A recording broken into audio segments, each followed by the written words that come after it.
All gone quiet. Good evening, ladies and gentlemen, officers, councillors, members of the public, and anyone watching online to this meeting of the Planning Applications Committee of Thursday, the 25th of July, 2024.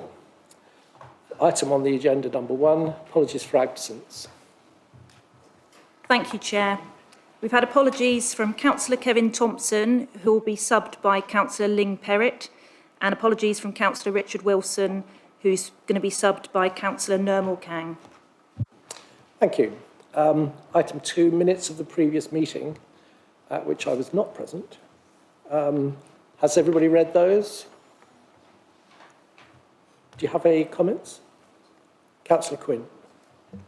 Yes, I think, so Councillor Rowland substituted for me last time, but I think in one of the vote breakdowns it says I voted on that proposal. Yeah, I think it's the very first planning application, so that should be Councillor Rowland's vote.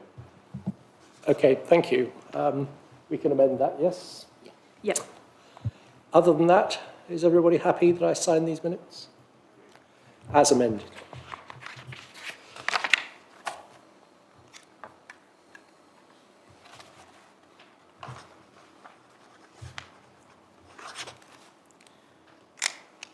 Thank you.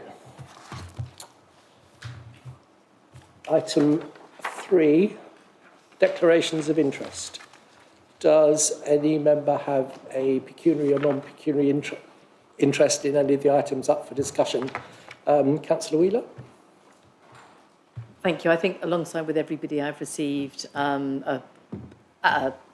information from the potential builders for Siemens Square, so I'm sure we've all received the same thing. I think we do, yes. Councillor Garrett? The same, but I also went to the consultation that was, I think, sometime last year, event that they had as well. So I just say I went along to that as well. Okay. Councillor Whitcroft? Yes, I also attended the same event that Councillor Garrett referred to. Okay. Councillor Kang? So did I. I also should declare that my daughter's house sides on to the Siemens site. If anyone's interested, I can point out on the map which one it is. But I have a personal view on that. But I have no view on the development process or application. Right. Item 4. Enforcement Monitoring Report. Julie. Thank you, Chair, and good evening, members of the public. So this report covers the period the 1st of April to the 30th of June, so the first quarter of the financial year. During this period, we received 34 allegations detailing breaches of planning control. Out of these, 7 cases have been closed as no breach identified, 1 case where a breach has been resolved, 1 case has been closed as not expedient to pursue, 2 cases resulted in planning applications being submitted, and 23 cases remain ongoing. In addition, we issued 1 breach of condition notice relating to unauthorised materials, where the applicant has been given 2 months to comply, and we issued 2 planning contravention notices requesting further information. We actually have 6 enforcement notices at appeal with the planning inspectorate, not 5 as detailed in my report. That was a mistake. The one that is missing is Hallgrove School, where we're still awaiting dates. We currently have 3 enforcement notices drafted that will be served in the next few weeks, once they've been checked by legal. Further information will be provided when we next attend this committee in October. The applicant's planning appeal for 2 Gypsy Traveller pictures at the former pump house in West End was approved by the planning inspectorate at the beginning of the month, despite strong objections from both Surrey Heath and Surrey County Council. Unfortunately, due to long-term staff sickness, the ongoing uniform project, which is the IT system that we use, has not progressed as much as we would have liked it to have. However, this still remains a top priority. I'm happy to take any questions members may have. Thank you. Members, any questions of Julia? Councillor Wheeler. Thank you. There's obviously been discussions this evening prior to this meeting. I'd like to thank Bisley and West End for once raising more enforcement issues than Chobham and Windlesham. So well done for reaching the first post. Obviously still very disappointed that the unresolved cases, the majority of which are in my ward. I think the takeaway from that is that we need to look at it more closely. There needs to be planning, but I think everybody is aware of that. But I would like to thank the enforcement officers for doing as much as they can in very difficult circumstances, albeit that what they're doing is, unfortunately, I think, for the residents impacted by it, not quite enough, but it's absolutely not a criticism of them in any shape or form. Thank you. Thank you. Anybody else have any questions? No? Thank you very much. Next item on the agenda, item 5, Sir William Siemens Square. Neville. Thank you, Chair.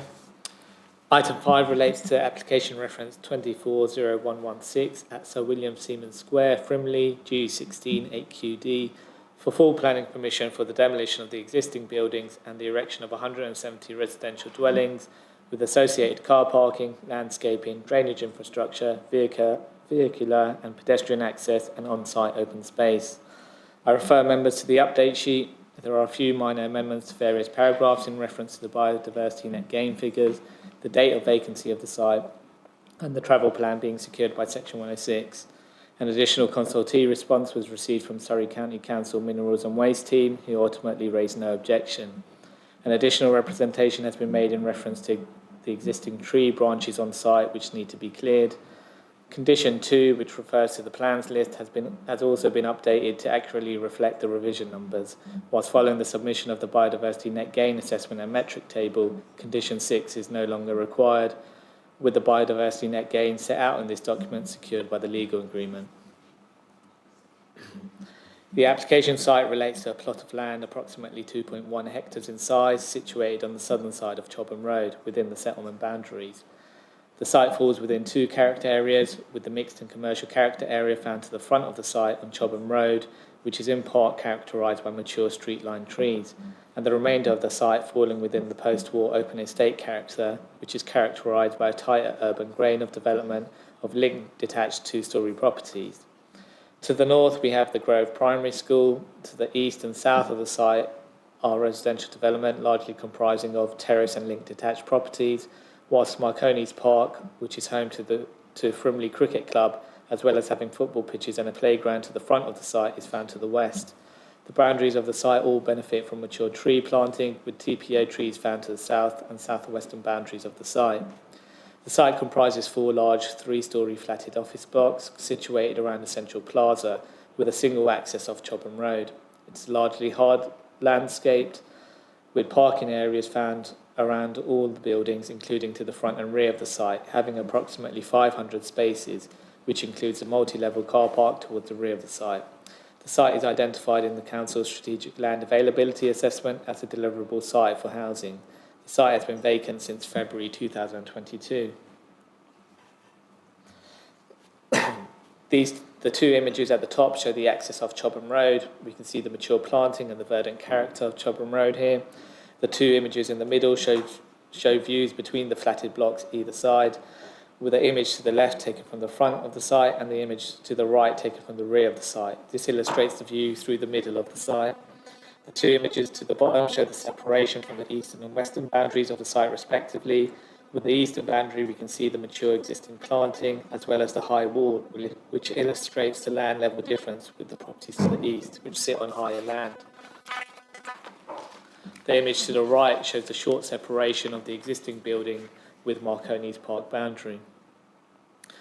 The image to the top left is taken from the rear of the site, which shows the views of the car park, as does the image to the right of it. To the rear of the site, there is a 6-metre drop in land level where the car park sits. This is highlighted in the image to the right, where the steps down to the ground, where the steps step down to the ground level can be seen. The image to the bottom shows a view of Marconi's Park, showing the existing ball strike netting, which is found to the opposing boundary. These images show the existing site sections. From the image at the top, the land to the east steps down to the application site, having an approximate 3.2 metre drop. The image at the bottom shows the 6 metre land drop referenced earlier towards the rear of the site where the multi-level car park is found.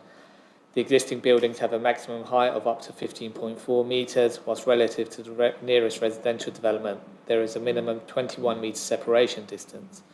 Relative to Marconi's Park, there is a separation distance of 4.8 to 5.2 metres. These plans show a comparison of the existing and proposed layouts. As we can see, the proposal has taken cues from the existing development, with the development built around this view through the centre of the site. The existing access is retained, whilst the properties to the front are set back from the building line off Chopham Road, creating a more spacious frontage. The total gross internal area is reduced overall from 19,596 square metres down to 14,922 square metres. These images, the image to the left shows the Storey Heights layout. The light blue is the two-storey development, which we can see is found to the front and to the cul-de-sacs within the site, as well as towards the rear. The darker blue relates to the 2.5-storey development, which is largely situated around the centre of the site, whilst the light purple is the 3-storey development. This is found to the 2 small blocks to the front of the site, whilst the dark purple shows the 4-storey development, which relates to the flatted block. The layout has a clear hierarchy of storey heights, with the lower height and density development found towards the front and boundaries of the site, ensuring a smooth transition towards the residential development found towards the east and south in particular, whilst the more dense and taller development is found towards the centre of the site. The 4-storey flatted block drops down to 2 storeys towards the rear of the buildings, ensuring a smoother transition towards the lower development found at the rear. The image to the right shows the landscaping master plan. We can see the landscaping to the north, eastern and western boundaries is largely retained, whilst planting is found to break up the parking areas. The centre of the site benefits from this large communal open space, and views from the front of the site would look towards this. There are 2 other smaller pockets of communal open space found between the flatted blocks and to the southwest of them. The proposal is for 170 residential units made up of 1, 2, 3 and 4 bedroom properties. As we can see from the table, there's a relatively even mix between the 1, 2 and 3 bedroom units, whilst a small percentage of 4 bedroom units are also proposed. The site would have a density of approximately 81 dwellings per hectare. 241 parking spaces are provided in total, equating to 1.4 spaces per dwelling, including 13 visitor spaces and 2 car park spaces. All properties would benefit from private amenity space as well as communal space referred to previously, as well as cycle parking and waste storage facilities. The proposal would have an overall 28.34% increase in habitat biodiversity units and 11.44% increase in hedgerow units. The proposal provides 20% affordable housing provision equal to 34 homes. As shown in the table, this is split across the 10 years, more weighted towards affordable rented units, whilst having a good split between the size of the dwellings of the 1, 2 and 3 bedroom units. The proposed development would be carried out across 5 phases, commencing within the 1-year grant of permission and anticipated to end at the end of 2026. The proposal would require ball strike netting to be installed on the western boundary of the site due to the presence of the cricket club next door. The netting would be installed within the applicant's boundaries and maintained by the applicant. The application was supported by a ball strike assessment which was reviewed by Sports England. The netting is recommended to be a maximum height of 20 metres, gradually dropping down to a height of 5 metres. The proposal is supported by Sports England, and the netting would require the loss of some trees covered by TPOs. The image to the top shows the street view from Chopham Road. We can see the 2 3-storey blocks to the centre of the site, flanked by 2-storey development either side. The image at the bottom shows the views of the 4-storey blocks within the site. These have a maximum height of 17.8 metres, although the eaves height is at 13.5 metres. These buildings would have a minimum separation of 20.5 metres distance from the nearest residential properties to the east and south of the site, whilst there is a 17.9 metre separation distance with Marconi's Park. The depth of the flatted blocks relative to the existing development is significantly reduced from 56 metres down to 30 metres. These images show views within the site. The top image shows the view of the properties adjacent to the central path. The image to the bottom illustrates the gradual drop of the large blocks from 4 stories to 3 stories down to 2 stories before there is a land level drop and then the remaining 2-storey development towards the rear. These slides show the various elevations of the dwellings. As we can see, there is a consistent overarching architectural approach. However, there are subtle differences between the design of the properties, creating contrast and interest between the properties and avoiding a homogeneous design. The image,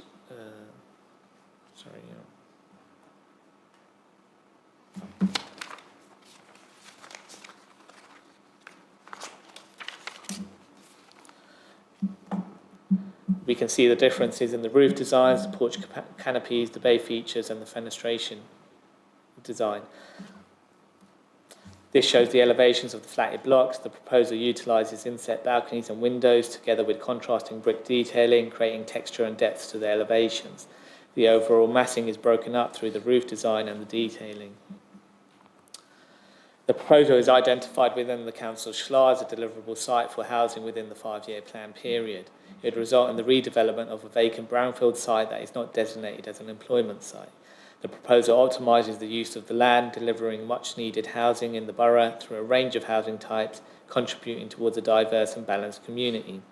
The proposal has been supported by a viability assessment, which concludes that the site is unable to provide affordable housing on the site.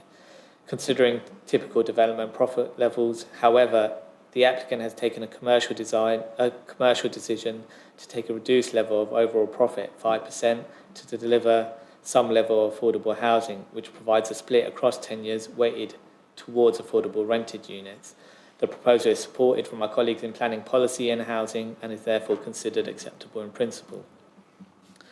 The proposal has been developed through a rigorous design-led process through pre-application discussions and including presentation with the design review panel. The proposed layout has been well designed, creating a spacious frontage together with having a clear hierarchy of heights and density, weighted towards the centre of the site and ensuring the lower, less dense development is found towards the boundaries, ensuring a more positive relationship with the surrounding area. The proposal is supported by the Council's urban design consultant. The proposal would result in the loss of some TPO trees on the southwestern boundary of the site to facilitate the bull strike netting. The netting is considered necessary in the interests of health and safety of the residents and would be required for any development coming forward on the site and if the existing development were to come forward today. The netting would be on the applicant's boundary and maintained in perpetuity, secured by legal agreement. The proposal would also provide £24,000 towards the refurbishment of Frimley Green Recreational Playground, which is the chosen site by the Council's leisure team, who raised no objections to the proposal. In respect of the amenity, all properties would meet or exceed the minimum space standards and be provided with private amenity space together with communal space in the centre of the site and communal space to the southwest of the flighted block. On the eastern boundary, the properties would be sited on land 3.2 metres lower than the neighbouring properties, and at 2-storey height, they would have no significant amenity impact. Relative to the flatted blocks, there would be a 21-metre separation distance from the nearest residential dwelling to the east and 22 metres to the nearest residential dwelling to the rear.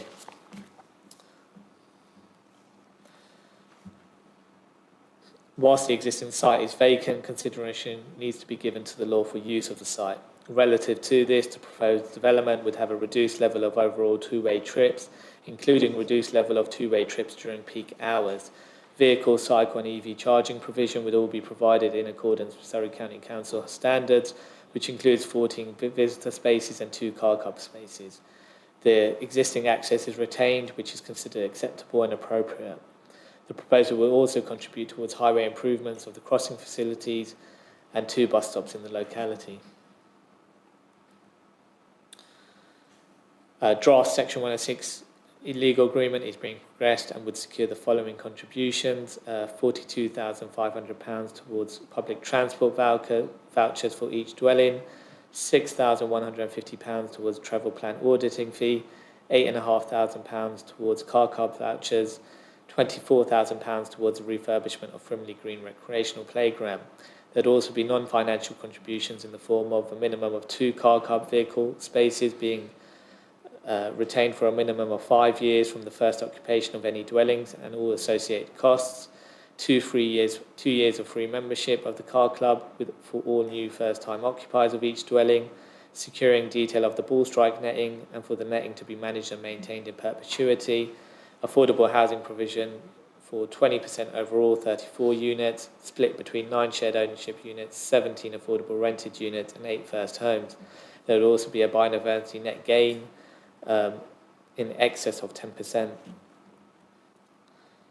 The proposal would result in the redevelopment of a vacant brownfield site identified for housing, contributing towards the council's 5-year housing land supply and provide a range of homes together with 34 affordable homes, including 17 affordable rented units. The proposal would contribute towards improvements of 2 local bus stops and a crossing facility, providing wider public benefit, together with a biodiversity net gain in excess of 10%, despite being submitted prior to the mandatory net gain requirement. In addition, there would be a contribution towards the refurbishment of Frimley Green recreational playground. No objections have been raised from the urban design consultant, environmental health, housing, planning policy, Surrey County Highways, the local leader flood authority, Sports England, Natural England, North Surrey Wildlife Trust. The planning balance weighs strongly in favour of the proposal and members are recommended to support the officer recommendation for a grant of permission, subject to legal agreement. Thank you. Thank you. Have a glass of water. We have no speakers against this application. We have one for, who Mr. Aidan Robson, who has a colleague who will possibly answer questions if necessary. Could I invite you to this one here? Just the one in front. Yeah. Sorry. Yeah.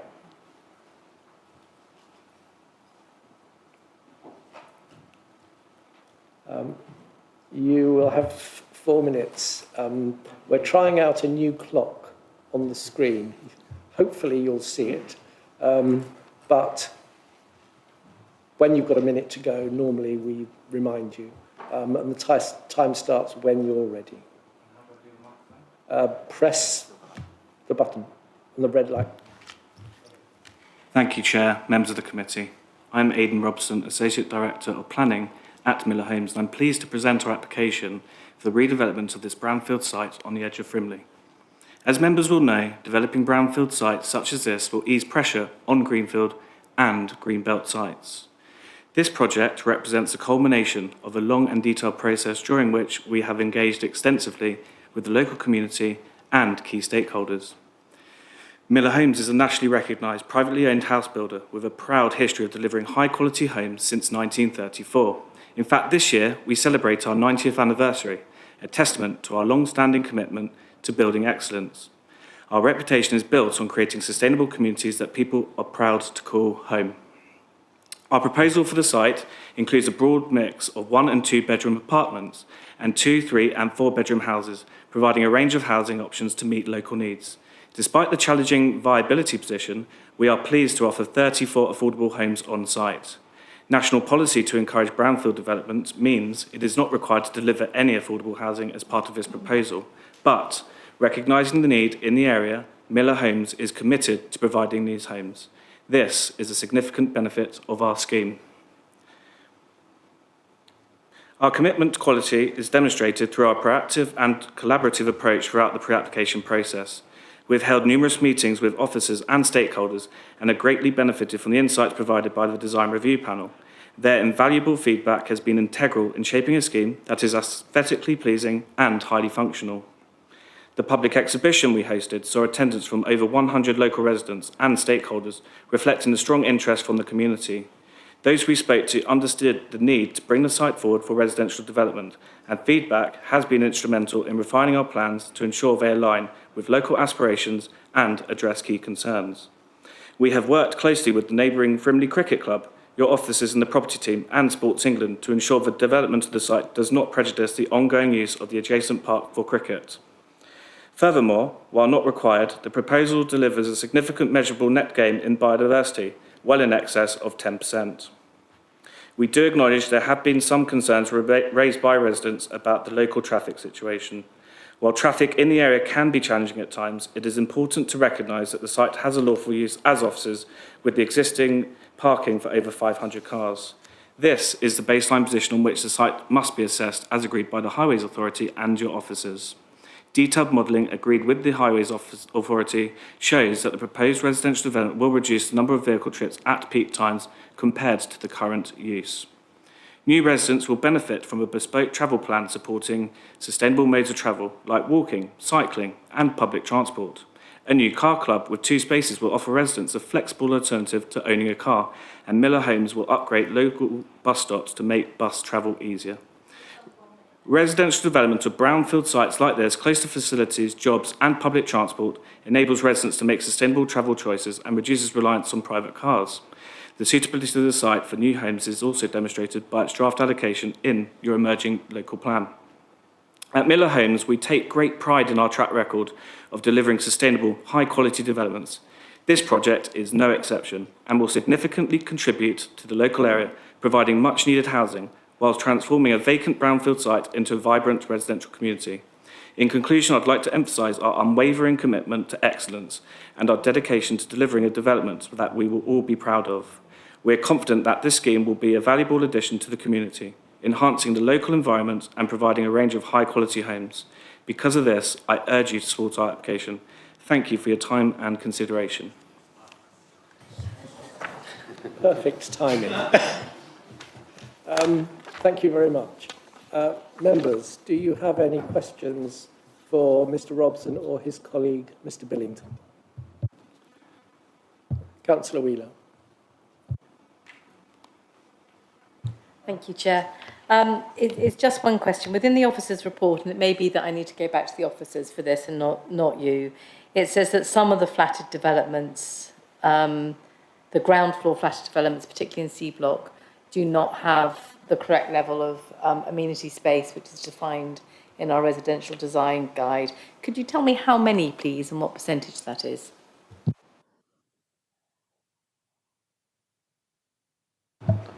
Yes, so all of the, thank you for your question. All of the flatted developments in Block C have their own private amenity space, including on ground floor. And they've all been working with your officers, provided to meet the standards that we understand are in your policies. I'm sure, hopefully, your officers will be able to confirm that, but I believe they're satisfied with the level of amenity space we provided for each flatted block. Thank you. I'll raise it with the officers afterwards. The report says that some don't, so I'd just like to know roughly how many. Councillor Glowett. Yep, I've got 2 questions. Firstly, you're going to put solar panels on the flats, am I right? The flat roofs of the flats.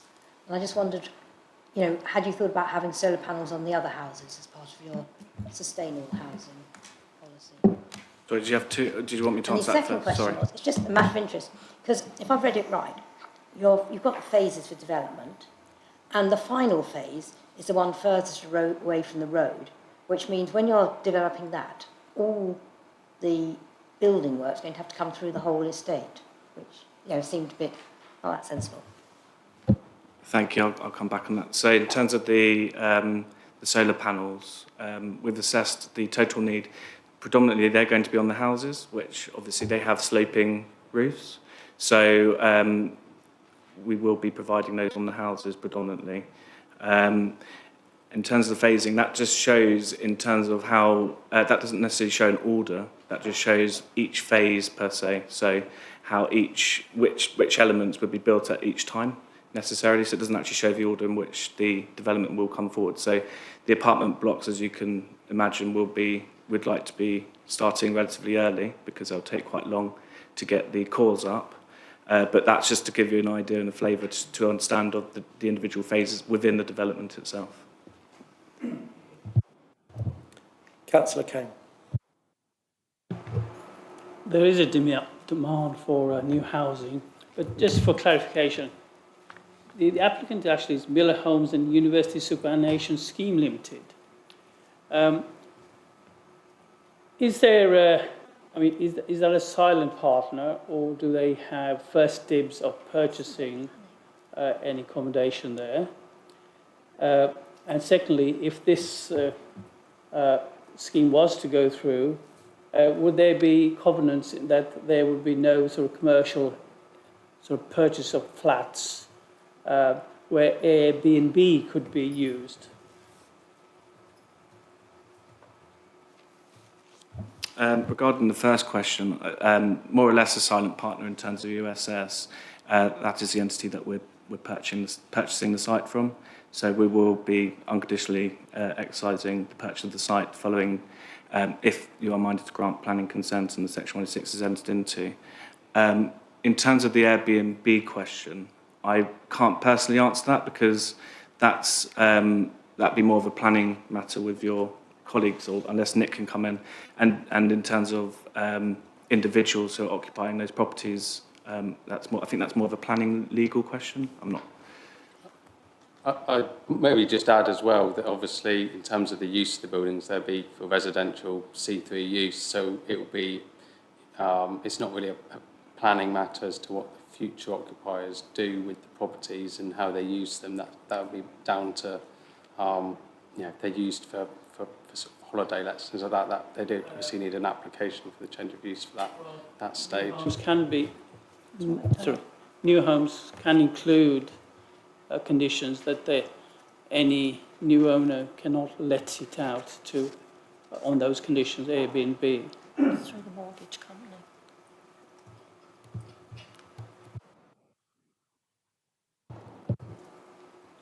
Councillor Kang, I don't think that's a reasonable condition to actually impose as part of any future house owner in terms of that process. I haven't seen that actually imposed as part of any new development.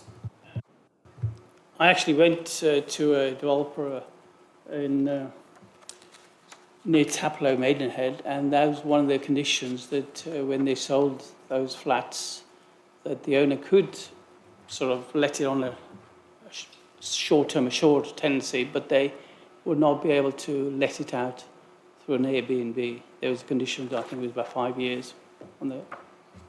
So that's something that should be included.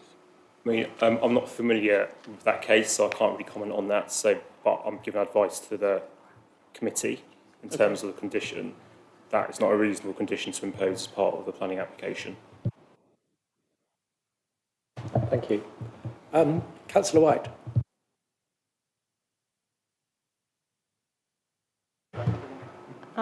Regarding parking, is that something I should be asking the planning officer or these gentlemen?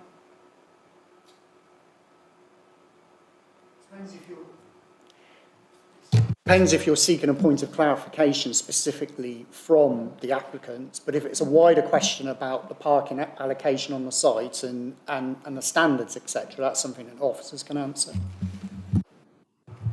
Okay, I'll leave it for the officers then. Gavin. Can I just add, Councillor White, we do have an officer from Surrey County Council here tonight to answer any questions as well. Councillor Wheeler. Right, okay, I will ask the question anyway, and then if I need to ask it again, I will. It's actually said 244 in the literature, whereas you said 241. But anyway, working it out, we need at least 283. So there's a shortfall of 30. Just because you live near a bus stop and near a train station doesn't mean that you're going to use them. For example, in Bagshot, we have a similar area that supposedly had less parking because of living near a station and a bus stop. It didn't work. So, you know, the 2-bedroomed flats and the 3-bedroom and 4-bedroom need more than you've allocated. The 1-bedroom flats is okay, that's 1, but 2-bedroom, 2, 3-bedroom, you need 2, and the 4-bedroom, you need 2, if not 3. I'm not quite sure personally where those figures come from in terms of those numbers for, say, like a 2-bed for 2 spaces, but we have provided the parking provision, my understanding is in accordance with the standards. And obviously Surrey County Council have reviewed those. They're here tonight, obviously, and they can answer those in more detail, but that was my understanding when they had set the application on its location and the zone that it's in, that was a requirement for the site. As I said, just because you live near a train station and a bus stop, it doesn't mean that you're going to use them. So people are going to have cars. There is going to be overflow parking, and there's no facility on the roads or the surrounding areas to capture that overflow parking. So we're going to have a similar situation as we already have in Bagshot, where cars park wherever the devil they want, and no facilities on site. The only other thing I'd add as well is that there are measures as part of our application, like the travel plan, that's been submitted to the application and will be borne out in more detail as part of the Section 106 obligations, that try and encourage people as well to use those measures that you've talked about. So that includes things like public transport vouchers, £250 per dwelling, I think it is, to encourage people to use buses, public transport. There's cycle stores to each property and within the flats as well, secure cycle stores, to all encourage people to try and use those other modes of transport. You know, I hear that there's some scepticism, but we are trying to promote a development that is trying to encourage people away from using the car, and it is in a location that is highly sustainable, as your officers and the County Council have agreed. Perhaps we could hear from the County Council. Yeah, thank you. I'd just like to give our side of that. So I understand there's always concerns about parking. People always want more parking than is needed, so there's always sufficient space and there's never any overflow parking. But the day and age we're in now, there has to be a limit. We can't just give every house 3 parking spaces and assume that everyone's going to have them all, because we want to encourage people to use sustainable transport methods. Again, as we've explained, this is why every dwelling's going to have cycle parking as part of the application or part of the development. They're going to improve the bus stops nearby. There's going to be travel bus vouchers as part of it given to, so hopefully that will incentivise future residents to use these more sustainable methods. The travel plan is also going to be in process the whole way, so that's going to, the aim of that is to also encourage sustainable methods. So as much as I do get the concerns, Surrey County Council does have parking standards, and we're trying to move away from car dependency essentially. So Chair, just one thing to add as well is that there are 2 car club spaces proposed as part of the development too, which is for those not familiar, it's like as I understand, a sort of rental scheme that people can use, so that if people don't need to use a car regularly, they can rent these cars and use them to get around instead, which is quite an innovative measure that's becoming more regular in a lot of developments. Thank you. Councillor Wheeler was first. This is for the applicants, yes? It is absolutely, Chair. Within the objections that have been raised from residents, one of them is based on the fact there is no plans to maintain the boundary with Frimley Grove Green, and the officer's response is understandably that this is a civil matter. Civil matters are often those matters that cause the most concern to neighbours, and I just wondered whether or not you would be prepared to give an undertaking that boundary would be maintained, certainly for a 5-year period, in order to alleviate the fears that have been raised by those residents. I'm looking forward to coming back on some of the statements from the planning officer, by the way, but that's not for you. Thank you. Thank you. My response to that would be a management company will be appointed for the site, and those elements at the boundaries, specifically within our ownership, within the boundary, will be maintained. So if there's a specific area, specific boundary, within our red line, within our ownership, we will maintain those. but we cannot commit to obviously maintaining on third-party land. Assumption would be it's likely to be a grey area, which is why you haven't considered it, but maybe if you could do something with your own land and the officers could look at managing that conversation, it'd be very much appreciated. Councillor Garrett. Sorry. Thank you. Mine also relates to transport and parking, no surprise there.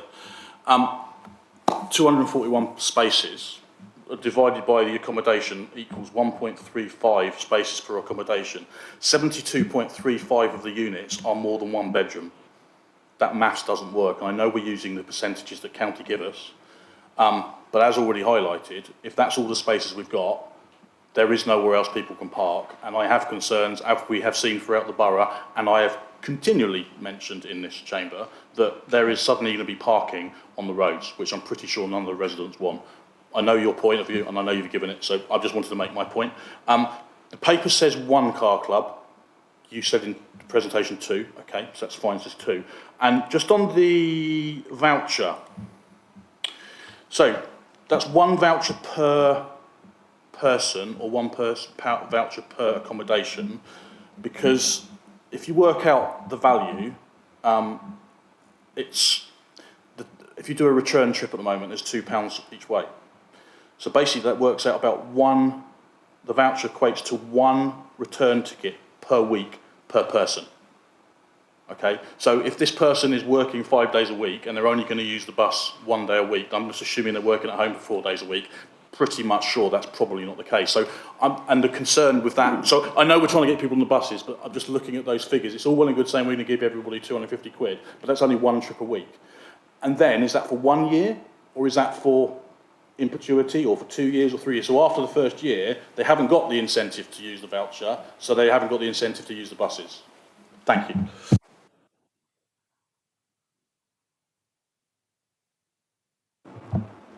My understanding is that the voucher is per dwelling, and it's a one-off payment.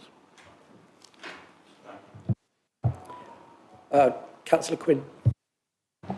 I do think it's disappointing regarding the low proportion of affordable housing in the development.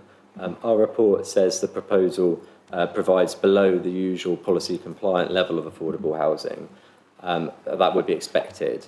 I know your viability assessment has been scrutinised, but can you expand on why the development could not have been designed at the outset to provide a higher level of affordable housing, or find a way of making it viable?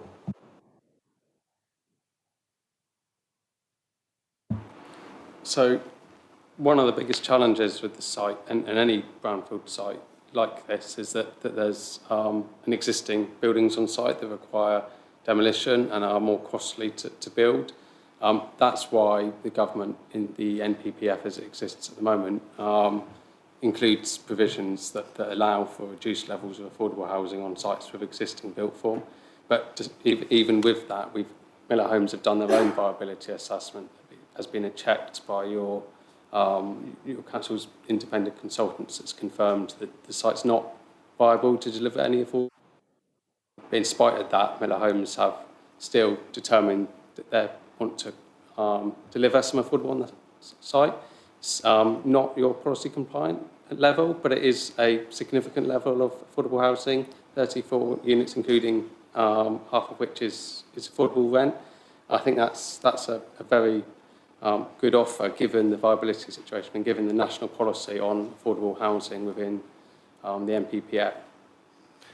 I'll just add as well, I mean, we have taken a commercial decision, just noting that there is an absolute need, an acute need for affordable housing. So, whilst the independent assessor that was appointed by the council agreed with our findings that the scheme was unviable to deliver, we have bent over backwards, basically, working with officers to come up with not only the 34 affordable homes, but also a mix of tenures as well.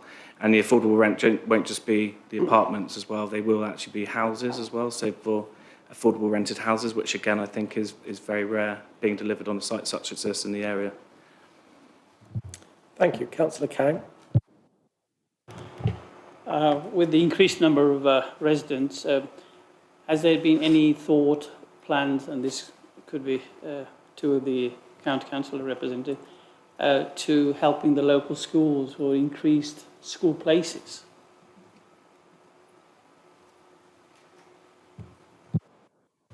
I mean, that falls outside of what I do. I'm looking at the highways side, so I wouldn't know about the schools. I mean, I can come in on that. That Surrey County Council Education Authority, they did actually comment on the application. They did assess it, and they did find that there were sufficient school places within the area, and specifically within the catchment. We liaised with them on that point, and they confirmed that they had no objection based on the census data and their analysis of school places within the area. So they were satisfied that the demand would be catered for within the local area. Thank you. Councillor Garrett. Just a small point on that. From experience, as a school governor, county don't always get the numbers right. Because we've experienced a number of times, and there's peaks and troughs. I'm guessing were they looking at figures immediately, or based on the fact that you're going to be building it in, I think it said in the paper by 2026. So were they giving you figures as of today, or were they giving figures of you as in 3 or 4 years' time? My understanding is a bit of both, to be honest with you. They were looking at trajectory, and it was future forecasts. So, you know, I can't obviously scrutinise what their findings were, but that's what they fed back. Thank you. Anybody else has? Yes, Councillor O'Mahony. Thank you, Chair. This is a question for Surrey County. I understand you want to lower the dependency on cars, but the bus services within Surrey have been reduced by 60% over the last 10 years or so. Is there any policy in place to, if you want to mitigate one thing, you need to do something else on the other side of that equation? So we do have a separate team within Surrey that deals with all the passenger transport network. So it'd be up to them. I mean, I can speak to them and see what's going on in the area, but I believe there's regular routes in the area that we're in, but I couldn't tell you about that falls outside of what I know. But you're advocating on new bills to reduce car dependency, and you're pushing public transport, and you're not talking to the department that is responsible for the public transport itself. Well, we are talking to them because I've talked to them about which bus stops could be upgraded, and I mean, if you want to put in a lot more routes and more frequency of buses, I mean that's a big step, and that would need a big contribution from a developer or something like that. And I think we do not feel that this one is large enough for that to happen, considering that there are already existing bus routes in the area. They are going to be improving the bus stops, 2 of the bus stops in the area. So that's what we came to. We did speak to them on this, and that's the feedback we got from them. But the number of bus stops aren't in question. It's actually the service itself has reduced hugely. David, I think we're getting away from the applicants. Sorry. Onto the county. Thank you. Afterwards, perhaps. Yes. Anybody else got any questions for the applicants? No? Gentlemen, thank you very much. Yes, thank you.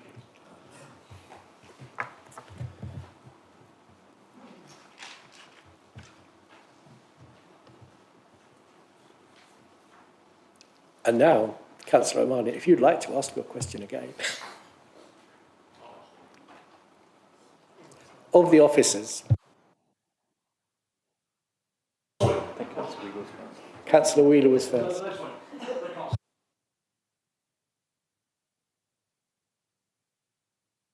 Thank you. I'd just like to make a couple of points, really. Within this site, my understanding is that somebody could have moved in, converted the whole building to grotty, horrible little flats, and there would have been nothing that we could have done about it under the current planning legislation. So that does sit at the back of my mind when considering this application.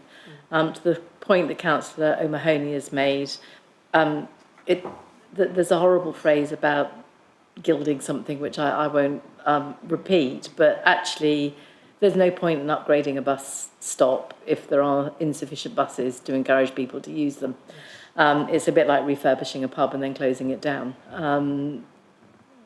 Neither here nor there, really don't see that as a benefit whatsoever. I think we might be better to put that money to more car club usage, because you can't get around our borough without a car. It's impossible. The services are insufficient.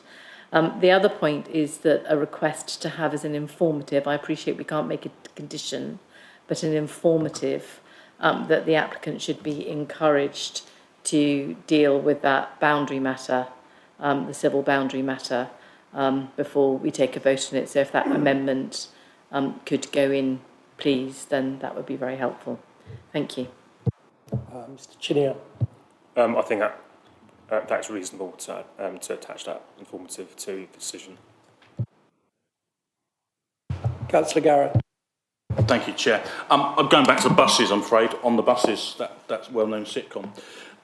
So the bus service isn't brilliant, and I happen to have family that use it, or try to.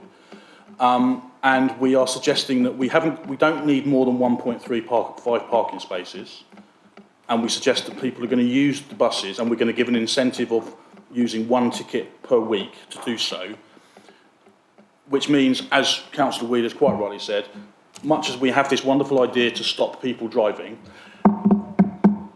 we've been talking about it for a while and we're still not there, and I'm worried that we're still not going to be there, and we're going to have a development, which I totally agree with Councillor Wheeler's comments. We could have been having other stuff there, so I haven't got a particular problem with the development. It's this thing about parking, which we constantly discuss in this chamber, where there isn't going to be enough parking, and it's going to end up on the roads, and we're going to end up having to enforce it, or county are, because county now do on-street parking. And we're going to have issues with the locals. So we're putting people onto buses that don't actually travel, and if we don't put them on buses, they can walk, but they can only walk into Frimley, they can't walk into County, so they need a bus. So I have this concern that we're trying to push people out of cars, but they're not going to come out of cars, and we're not going to have parking spaces, and they're not going to be using the buses. So I know that's not all you. I get you've obviously got your things you need to meet, and obviously buses is someone else. But unfortunately, you're representative for county, and this is an issue that we have had in this room on a number of occasions, and we just need to address it in some way. And I know they're meeting all the requirements they need to meet, but I have real grave concerns, because especially we know what happens at Frimley Park, which is currently there, okay? People go out of Frimley Park and they park on that very small stretch of road, and then there's nowhere else anyone can park. So there is nowhere else people can park. So where are they going to end up? That's just probably a rant more than anything else, because I don't know that we're going to be able to do anything about that. Thank you. Neville. Thanks. Thank you, Chair. I mean, ultimately, that contribution isn't, I know we're getting focused down on the bus route and the bus service as a whole, but that contribution is also towards cycle vouchers. You know, it's about changing lifestyles and encouraging a different lifestyle. And ultimately, you know, if I was there receiving £250 towards a new bike, I'm going to use that on that bike, and that might reduce a couple of trips. It's not to say that I won't have a car or I won't, you know, use my car. It's to change that lifestyle gradually and eventually. Ultimately, we're in a urban settlement in a very dense brownfield location, which is highly sustainable. And when we talk about location relative to local services, you've got the public transport services, we've got a cycle lane outside the site that needs to be used, that should be used, and there's purpose there to be used. There's also the fact that we've got to balance, obviously, the need for housing on one side and then the parking provision. This site was originally sort of looked at for 200 units. Through the design process, through the need for parking, that came down to 170 units. And those balances, balances have been made throughout the process. And we feel right now we've got to a point where we've got a really well-designed scheme that takes into account all the various factors, including no objection from Surrey County Council, in accordance with their standards. Whether you agree with that or not, those standards are there in that document, and they're there to be adhered to. And so ultimately, if we were to have more parking provision on site, like the current site currently has, then we'd be losing housing at that, and that's the loss, and ultimately the balance that members need to consider. Councillor White. I just thought of something, but I've got two questions then. Has anybody thought about what the overspill from Frimley Park Hospital might be on that site as well, because it's just somewhere else for people to annoyingly park. But anyway, that wasn't my question. The developers or the applicant mentioned a management company for the estate. Does that mean that county are not going to adopt the estate and adopt the roads and all the issues there? We made that mistake with another estate, again in Bagshot, which means that the residents are responsible for the roads and the lighting and everything. So that means that they're going to be charged by the management company to look after all that. Would the site ever be adopted by Surrey County Council? Yeah, Gavin? Councillor White, it is quite common for housing developments not to be adopted by Surrey County Council. That's the first point. The reason is because it's a private road. You know, they don't have any sort of maintenance jurisdiction to actually maintain those roads. As the applicant has alluded to, there's going to be a management agent who would manage that process. It is quite common on large housing developments to have that in process, and that is actually, they will probably have to pay a management service. I don't know what the lease agreement's going to be, and it is quite common that process is actually adopted. Unfortunately, Surrey County Council wouldn't be in a position to adopt those internal roads for So does that mean that the properties are all going to be leasehold then? So the properties, houses will be freehold, and then I don't know, in terms of the flats, they usually are leasehold with a shared freehold as well in terms of that process. Councillor Wheeler, then Councillor Kang. Thank you. I just wanted to, please, can we pull up the parking arrangements again? So a couple of questions. I think there's pros and cons with the vicinity to Frimley Park Hospital. I think there's one-bedroom flats, particularly for some of the staff at Frimley Park, will be very welcome. And I should imagine there'll be quite a queue, certainly for the affordable rented element of that with some of the staff that work there. And they won't need a car to get to work. So let's look at that from a positive side.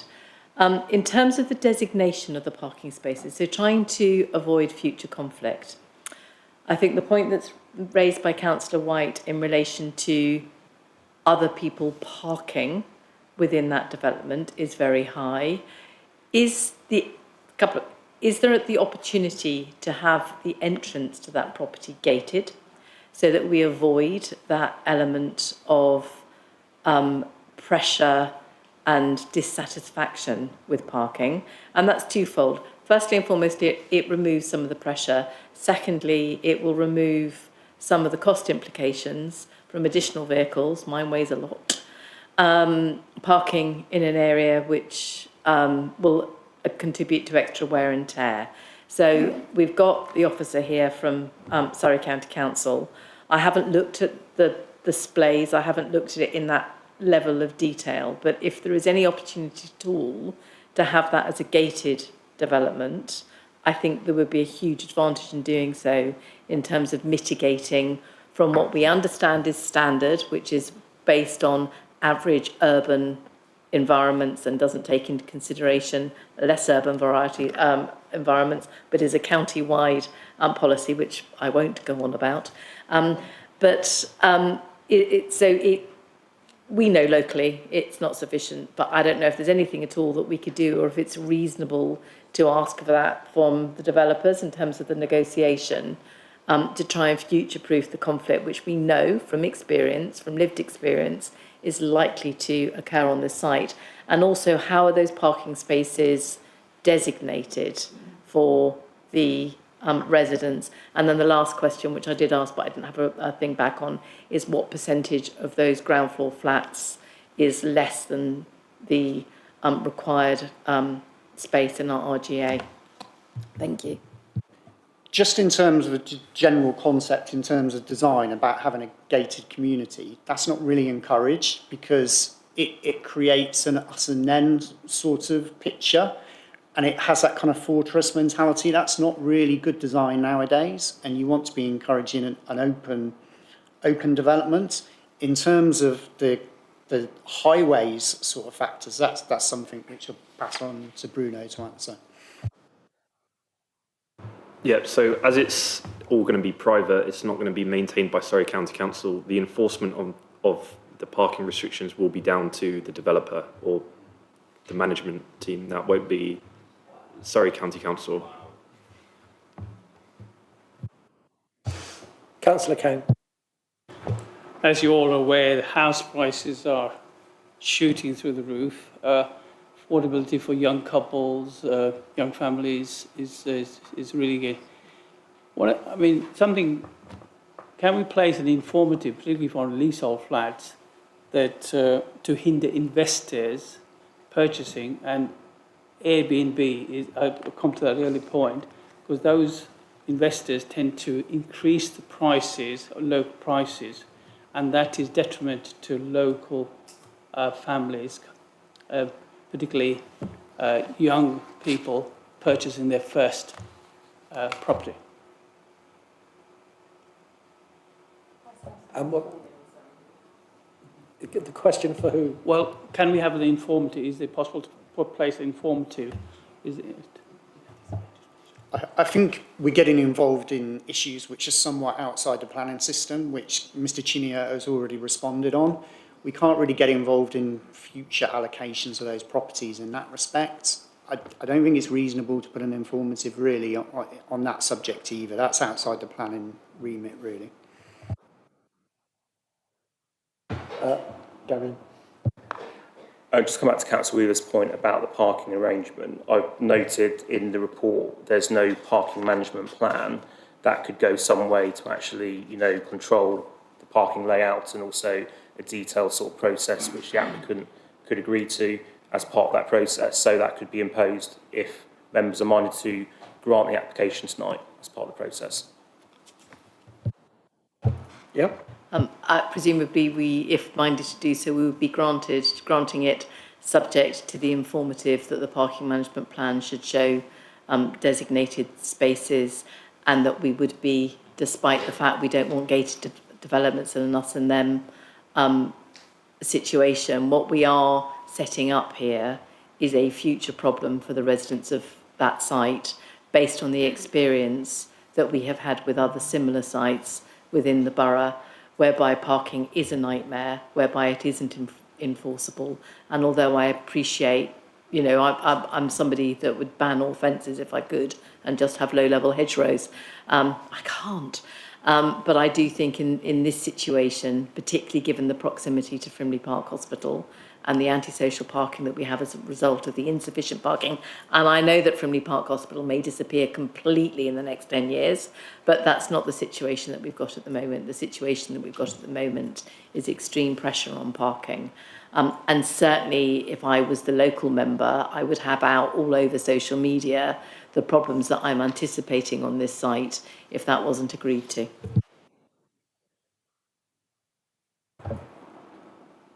Anybody else have points or questions? No? Just to answer that question Councillor Wheeler raised, yes, we can add an informative. So if there are no more questions. There's still the question on the thank you. Thanks, Neville. Sorry, I haven't got a specific percentage, but ultimately all the flat development would be a benefit from private amenity space.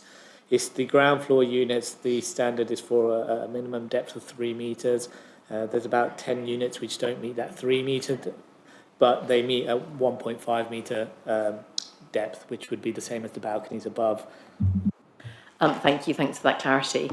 The other thing as well that's very strange around that is we talk about planting around the windows, not planting around the boundary.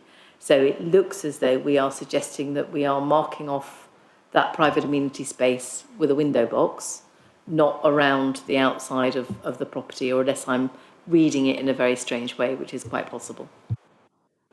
Yeah, the private amenity spaces would all be bounded by the necessary landscaping. In respect of the defensible planting, that's for the windows that sort of face onto the semi-public areas, I'd say. All done now? Okay, we have a recommendation to grant subject to conditions. Pardon? In the informatives, yes? And Section 106 legal agreement. Thank you. Hang on. Oh, that's better. An informative for the agent to address the civil boundary issue with Frimley Grove. Is that right? Is it Yeah. Frimley Grove? Green. Yeah.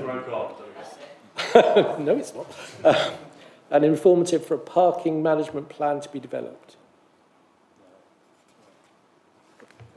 In conjunction, presumably, with the agent, the chair, the vice chair, and local members. Pardon?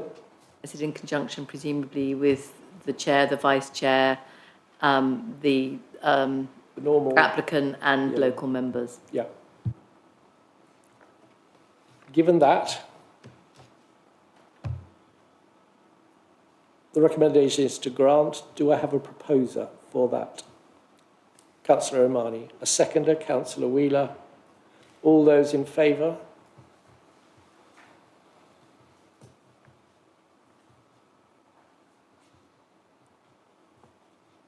Is that unanimous? No. No. Okay, I'll have to call your names out then. Okay. So keep your hands up for the recommendation. So Councillor Cliff Betton. So you can put your hands down when I say your name. Councillor Sean Garrett. Councillor Mary Glowett. Councillor Liz Noble. Councillor David O'Mahony. Councillor Jonathan Quinn. Councillor Ling Perrett. Councillor Victoria Wheeler. Councillor David Whitcroft. Councillor Valerie White. And those against? Any abstentions? Councillor Nirmal Kang.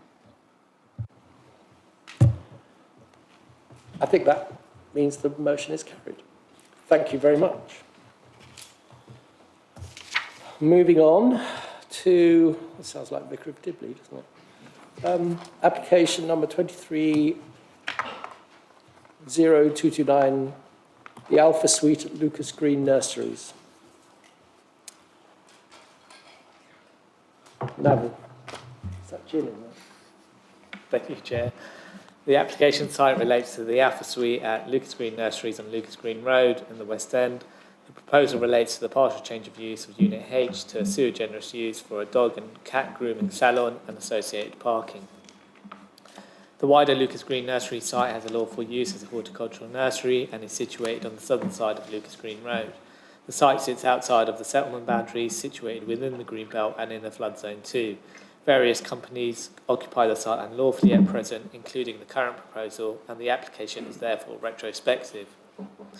The image to the top left shows the access into the site of Lucas Green Road via a long track adjacent to the dwellings that front Lucas Green Road. The proposed building outside of signage has had no external alterations to it.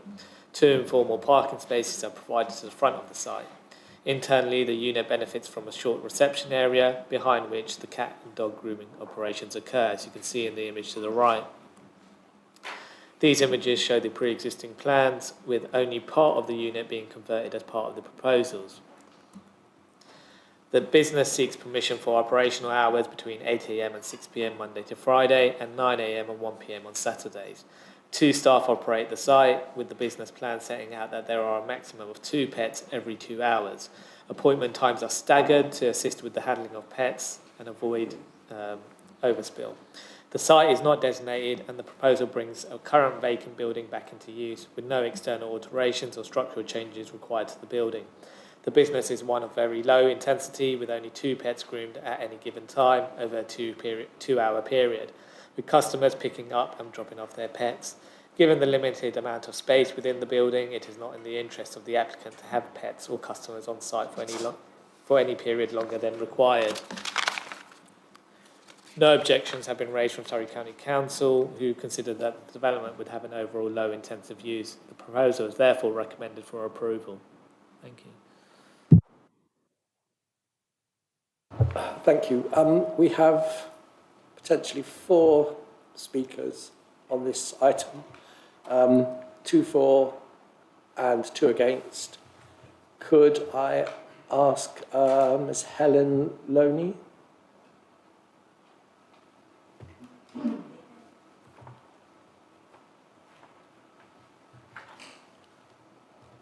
Welcome. You will have 4 minutes, starting when you're ready. The time will appear in the corner, and you might get a warning up one. This isn't my usual activity, so I will try to get as close as 4 minutes as I can. Okay, well.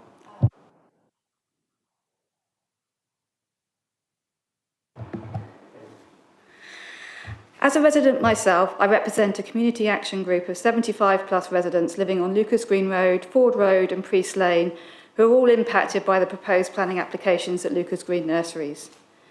This planning application is one of 3 change of use applications made in relation to the site in March 2023, all for canine use.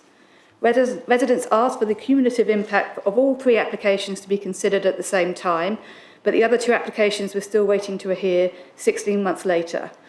All 3 canine applications pertain to the change of use of horticultural buildings and land in the greenbelt at this site, which is only a moderate part of the whole site. Another planning application was registered in June relating to change of use of other buildings to Class E commercial business, and another went live this week for 5 years temporary storage of cars in Greenhouse M. In 2021, a planning application for change of use of the wider site to light industrial B1 was refused and upheld by the Planning Inspectorate. The lawful planning on the site is operating as a single operation planning unit, a horticultural agricultural site covering 44,515 metres squared. In 2017, a lawful development certificate that sought to gain B8 use across the whole site was refused. The application relates to Building H, a very small building on the total site, 50 metres squared. Horticultural agricultural was the lawful use of the site when the applicant bought it. The applicant has not demonstrated any endeavours to use the site in its current lawful use. Instead seeks to change the use by breaking it up into a number of individual commercial operations. The terminology to describe the lawful use in this application is very misleading.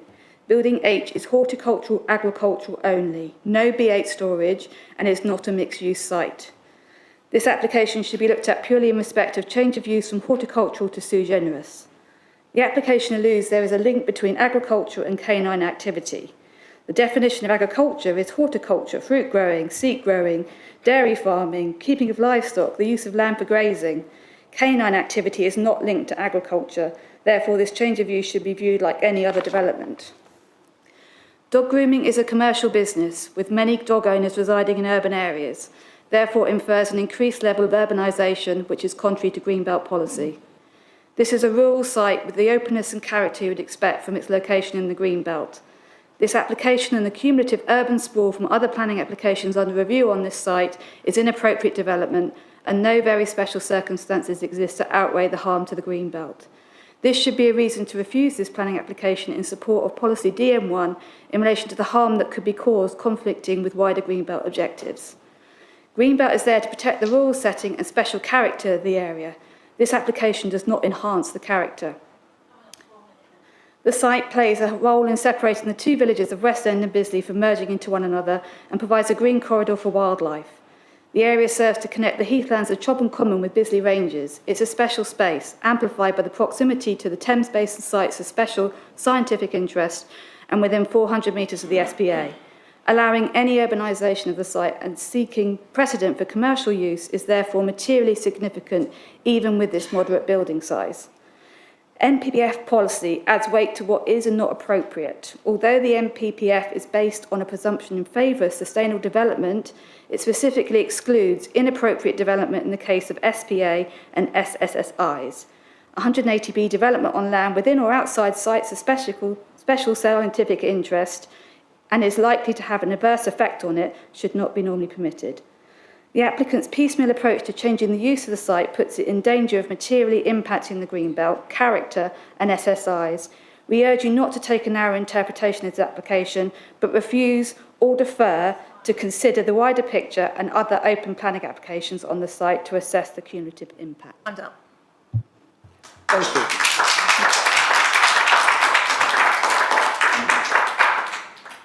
Councillors, does anybody have any questions of a planning nature for Ms. Loney?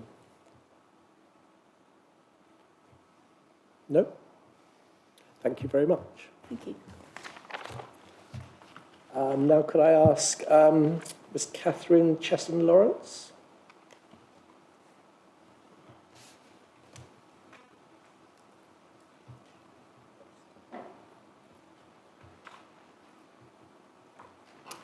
Welcome.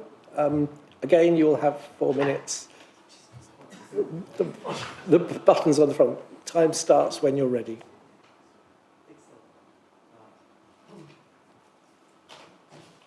When the red light comes on, okay?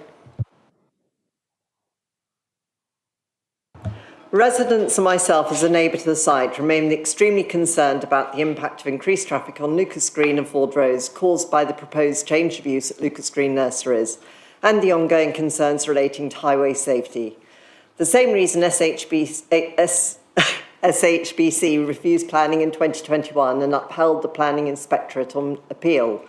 Residents have already seen the serious damaging effects to our rural roads networks from the timber yard on Lucas Green Road, splitting up what was one single operation site into multiple business units through retrospective planning and lack of enforcement action.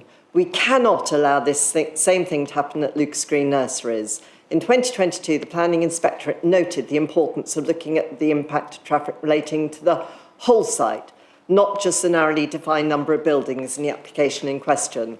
A logical extension of his comments is for the whole future planning application to provide a transport statement for the whole site, providing upper capacity level vehicle movements and type based on local road limitations and ongoing concerns relating to road safety. Without a transport statement of the whole site, it is impossible to assess the true impact on highway safety, and this should surely be addressed in this application and any future applications. The number of commercial vehicles using the two country lanes, Lucas Green and Ford Road, has increased exponentially over the last 10 years, and road safety has become a major problem on which SHBC, Surrey County Highways, Cabinet Member for Transport and MP for Surrey Heath all agree. Most recent traffic study carried out by Surrey County Highways over 10 days in April this year detailed the total number of vehicle movements using Lucas Green Road as 9,690. Now, based on a 5.5 working day week, this is a daily average of 1,140 vehicle movements on a dead-end road, of which 92 per day were HGV stroke articulated, 320 a day medium light goods, and 728 per day were cars. This is a 59% increase in large vehicles using road as recorded by Surrey Police in 2015. I'm sure you'll all agree from our submitted images that these rural roads do not have the infrastructure to safely support this current use and which are beyond saturation. These lanes have become extremely scary and intimidating to our community, with hardly a walk, ride, cycle or drive without instant and safe enjoyment of our amenities, which are in jeopardy. Families, pedestrians, dog walkers, cyclists, horse riders, all accessing local amenities, which include Greenbelt, our park, common land, public footpaths and bridleways, all off the roads. It is a catastrophic accident waiting to happen. In the last year, there have been serious road traffic accidents, photos you have in front of you. The 70 vehicle movements given as historical uses for the whole 11-acre site. We can test Classy Coats' projection of 12 vehicle movements per day based on their stated 6 dog grooms daily. We project 28 vehicle movements. Owners are unlikely to wait on site, so 1 dog equals 4 vehicle movements, drop off, pick up. 4 movements times 6 dogs is 24 movements, plus clients, it's 28 vehicle movements with the staff. Incredibly, this small operation would be 40% of the stated historical movements for the whole 11-acre site. And we would ask you to consider the ramifications if the many, about 16 buildings, polytunnels, greenhouses, are developed individually. Insufficient attention is given to site access, which is comparatively narrow, and it's used for exiting as well. It has a very long, narrow driveway, making simultaneous passing of vehicles impossible. Neighbours are frequently disturbed, I have a few lines left, by vehicles queuing, sometimes hooting to access the site. There also appears to be disproportionate allocation of space, with Classy Coats 3 spaces taking 11% of the 27 available. on the basis of highway safety, jeopardy to our enjoyment of our amenities, and poorly designed vehicular I'm afraid we're going to have to access, stop we you there. urge you to refuse this application. Thank you.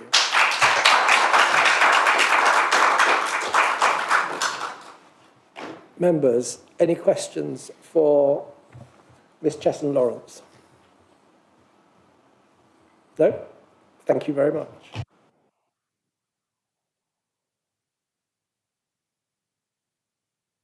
I now call Claire Newman and Samantha Harris, who are sharing the 4 minutes.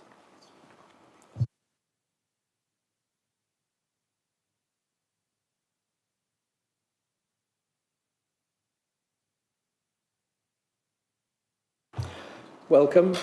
As before, you'll see the clock. Try and keep to it. And the time starts when you press the red button when you're ready. Thank you, Chair, for allowing us to speak in support of our application this evening. My name is Sam and this is Claire. We are fully qualified dog and cat groomers and the owners of Classy Coats Grooming. We have both previously worked in a high-stress, extremely busy salon.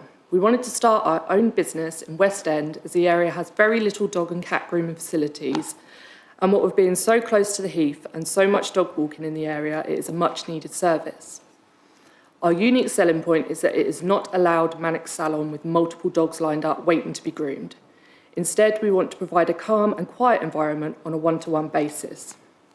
We have no plans to expand or hire additional staff, so there'll be one dog per one groomer or one cat to 2 groomers. This limits the number of dogs or cats we groom in a day, which is likely to be 6. Some of these will be from the same household, so reducing the number of cars to the salon in a day. Several of our customers are based in the village and will walk to us. Our services are by appointment only. As soon as we've groomed the dogs, they'll be going home. We are operating inside, and as mentioned, we will only have a maximum of 2 dogs in at a time. All our deliveries will be sent to our home addresses, so there will be no vans or lorries coming to the premises. We intend to open Tuesday to Saturday and do not work Sundays, Mondays or bank holidays. It is essential for the welfare of dogs and cats to be groomed regularly, and there is a high demand for groomers due to increasing population of dogs and cats. We feel it's important to support small local businesses as an alternative to big chain companies like Pets at Home. We have no association with any other dog walking or training companies and have absolutely no plans to build a franchise. We are aware of the Greenbelt location of this existing building. All our shampoos are natural and do not pose any danger to wildlife, and any hair is caught before it goes down the drain. We like the security the site provides with intercom access and safe parking so the customers have peace of mind when unloading and loading their dogs in and out of the car. In conclusion, we're 2 new small business owners providing a local hygiene and welfare service to the dog and cat owners of West End and surrounding areas. We will not be creating additional noise because all grooming takes place inside. We really hope you will vote to support our small business and approve our application for the change of use to the sui generis use of dog grooming. Thank you.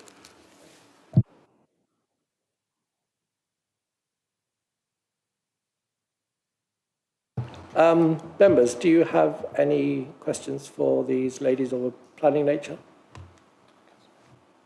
Ying. Okay, my question is, how do you prevent the, like you said, to control having 6 cases a day? How do you propose to do that? Because sometimes people just bring their dogs, and that's something that I'd like to know how you can control. So we're by appointment only, so we're not like what you probably know as like Pets at Home and your average high street salon. People can't just walk into us. Most people don't even know we're there. So the only time that people will be coming to us is if they have an appointment. No other time. They can't get in, there's a gate. Yeah, go on. How about the dogs barking? How would you be able to control that as well? I mean, not control that, but prevent the noise from coming out, for the want of a better word. Thank you. Or phrase, as you call it. Thank you. Obviously, I'm not a magician. I can't stop dogs barking. They do bark, but from our experience in our salon is it is quite calm. We only have 1 or 2 dogs in, and most of the time we're grooming them, so they have no need to bark. They're not waiting around to be picked up because they're picked up at a time. They're not running around the shop, you know, they come in, they're groomed, they go home. That's it. Popular. Councillor Wheeler. Thank you. How long is your average treatment time? Was that how long's the average grooming time? About 2 hours. So because you're looking at your website, you've got quite a choice of services. What's the shortest grooming time that you offer? Or treatment? So, because you do nail clipping, don't you? And all of those good things, I'm assuming they're a bit shorter. So the shortest groom could be an hour, but nail clipping, that would be like 10 minutes. Councillor White. You made a comment then about the hair going down the drain. I've got long hair. When it goes down my drain, it causes havoc. Would that be the same situation with yourselves? So with our bath, we've got a sieve where the drain goes down, so it'll catch all the hair, so we just have to keep emptying that out so it doesn't go down the drain. Councillor Kang. Customers, pet lovers, normally have more than 1 pet. So if they come, I mean, they may have a point of 1 pet, but how would you prevent them from exercising their dog on the, the locality? Is there any restriction of preventing people walking with their pets? Because, I mean, this is a special protection area that we're talking about, and something which, if we want to keep these 3 birds, nesting, we need to restrict the walking of dogs in that special area. So we advise all our customers to toilet their animals before they come to us. So that is not at the site. So before they come to us, I mean, a lot of our customers only live locally, so they would have been to one of the open parks to walk their animals beforehand. There's nothing on site to sort of advertise to walk around. There's not really anywhere for them to do that. So they do it before they come to the salon. Councillor Garrett. Thank you, Chair. 2 questions. Firstly, you're already running, aren't you? So you've got all the water, electricity, all that sort of stuff set up already, yeah? And my second question is, the other businesses that are already on site, have you any links, relations at all to them at all, or are you a standalone? We're standalone. Anyone else? Questions? Councillor Omani. Thank you, Chair. Just one question. The officers noted that on site there's various companies that are trading without any planning permission. Why have you decided to put planning permission in when so many of your neighbours haven't bothered? That's what you're supposed to do.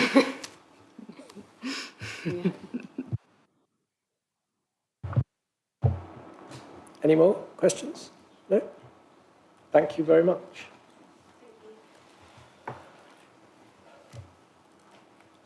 And finally, Mr. Derek Carr.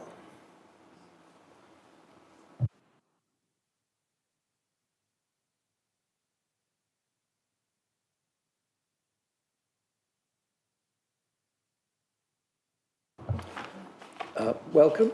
You have 4 minutes. It'll appear on the screen. The time starts when you're ready and you press the grey button.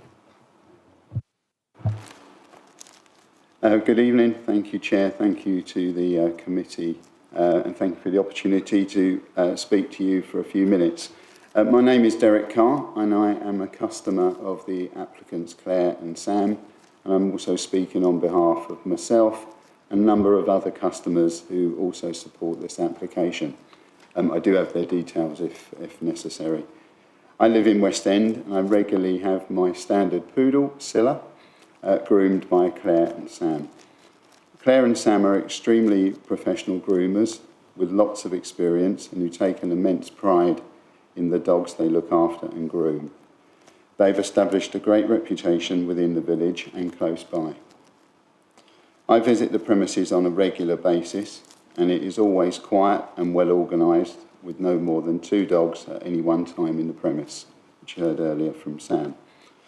My fellow customers echo the same experience. All grooming and looking after the dogs takes place inside the premises, and I've not experienced any noise, whether inside or outside, apart from the odd bark on a welcome. You usually get there and say hello.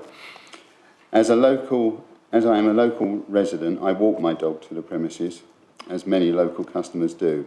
However, those who drive to the premises make 2 trips, a drop-off and a collection.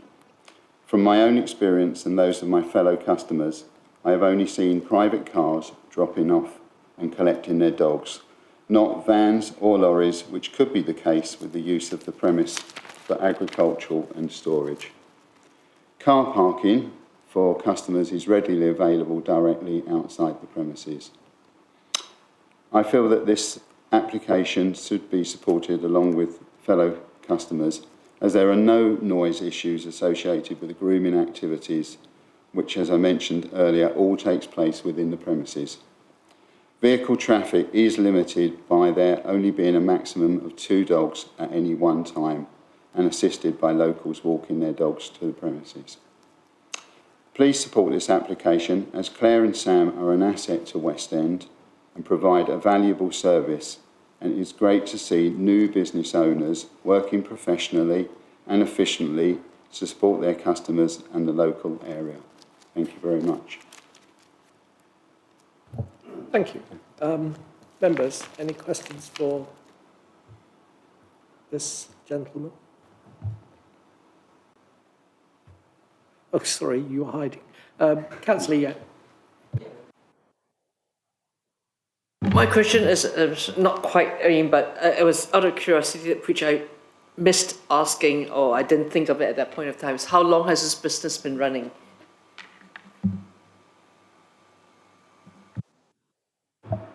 The application was put in March 2023, and the business, first time I visited, was April of 2023. Thank you. Anybody else? Questions? No? Thank you very much indeed. Thank you. Councillors, we've heard from the officer. You have a question for the officer, Councillor Wheeler, followed by Councillor Noble. Thank you. So could I just clarify, please, if we were to grant this application and it got its sui generis status, my understanding is that it could, that then applies to the building, not to the business, yes? Yeah, okay. So that means that we could have down there a scrapyard, sales area for motor vehicles, a nightclub, a casino. I think they're slightly less likely. A taxi company. So the granting of this application is essentially a granting of that potential use for this building. And much as I have a great deal of sympathy with the applicants, unless we are able to limit it to this business and I don't know, and if I've missed it, then I apologise, do we have a customer management plan from the applicant that clearly identifies that there will be a maximum number of Y appointments per given day? But without that, and without that being in place, and with the risk that having granted this, that site could become absolutely everything. And I appreciate that is not the intention of the current applicants.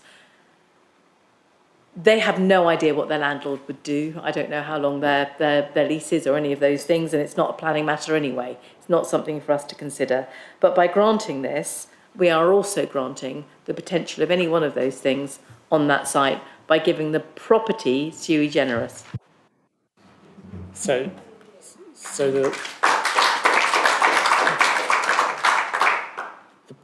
the use class of sui generis doesn't quite work similar to how Class E or Class B would work, in that they're flexible use classes. Sui generis would secure this unit to be the use that's been proposed today, and we've secured that by condition 3 also. So if any new development wanted to come in for a different use, say that all those things that you listed, they would need to apply again for planning permission, and we would consider that impact at that point.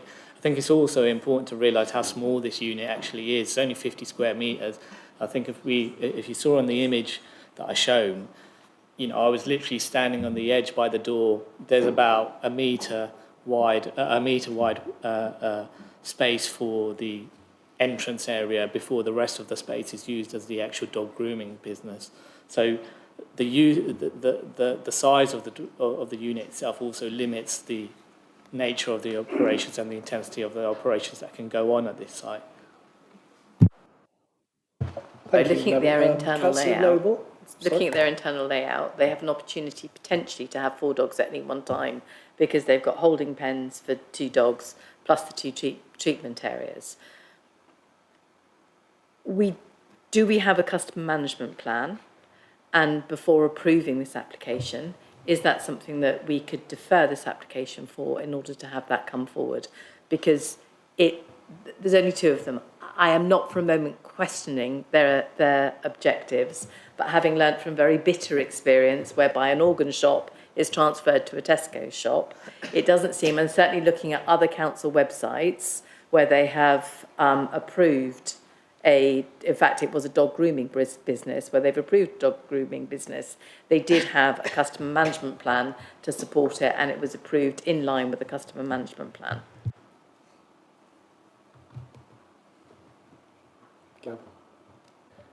So, Councillor Wheeler, in terms of that condition, that could be imposed as part of the application, and the applicant would have to submit that within 1 month of this decision being made by members tonight, if they are minded to approve the application. Sorry, and that would be, as opposed to deferring the application, that would be my advice to members tonight. Thank you. Councillor Noble. Thank you, Chair.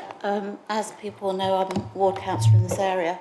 I am concerned that whilst I have sympathies with the applicants in that they are creating a business, and I am all for local business, I am concerned that by having a number of small applications on a site that has multiple units on it, is this one title that we applicable to this property rather than lots of separate titles? Or why are we considering applications for one unit at a time rather than looking at all of the units? I'm concerned that we're going to have stealth development of the area by stealth.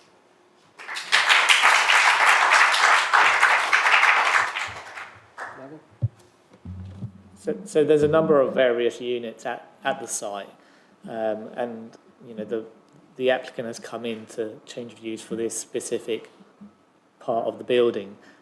Any other application that does come in or has been in as we are considering other applications do need to be considered on their own merits as well. I think when we look at this proposal in isolation, it's very low intensive use, and even when we consider it cumulatively with the lawful fallback position of the site as a horticultural nursery, again, it's a very low intensive use, and therefore we don't consider there to be any significant impact in that point.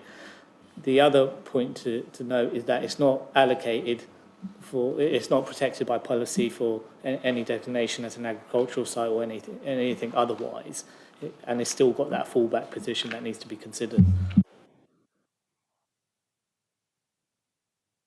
Councillor Whitcroft. Thank you. I've got an opening question, and then I'd like to follow up, if I might. Can we just have clarification of actually who the applicant is? I'm assuming it is the pet grooming business as opposed to the operator of the whole site. That is correct. Thank you. Okay. Because it seems to me that a number of the issues which have been raised are covered in the business plan, which has been, which is attached to the application, and I think they've covered considerable detail in the way in which they wish to run this business. And I think it's to their credit too that in fact this business has actually applied for planning permission, unlike it would appear a lot of others on this site who are just getting on with it without benefit of planning permission. As I say, I think that's to their credit, and I think it is something which some of the others on the site might suggest is, bearing in mind some of the comments which have been made, maybe they would be deterred from putting in planning permission in the way that this applicant has done. So, as I say, the final point I'd make is that we have a clear steer from the county highways that this is not going to present in the appendix, which is again attached to the report, which is unequivocal in its terms. There are no if, buts and maybes. The professional opinion of the officers at Surrey County Council, and one of them's here tonight, so I'm not going to comment on that any further. Thank you for coming. It is going to be virtually impossible for this committee to reject this application on the grounds of traffic movements, given the professional advice which is before us. One could argue almost that it would be irresponsible for us to do that, because we would almost certainly lose on appeal. Thank you. Councillor Kang. I support Councillor Whitcroft's credit to the applicant for making that planning application. I just wanted to just a general question, why haven't the others made those planning applications? Because in a way this site is in a way being overdeveloped in terms of businesses, and that would lead to increased traffic. I'm concerned again with overuse next to the SPA.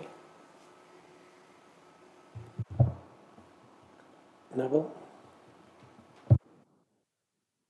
Just on the point of the other uses on the site, of course, you know, they've been I'm sure they'll have been encouraged to put in an application, but you can't speculate on, as to why they haven't at this point. That's a matter for planning enforcement. In respect of the matter of the SBA, I mean, Natural England have commented on this application, and you would have heard from the applicant and the business plan, in the way the development works out is that, you know, pets are brought onto site for the purposes of grooming, and then they're taken off site.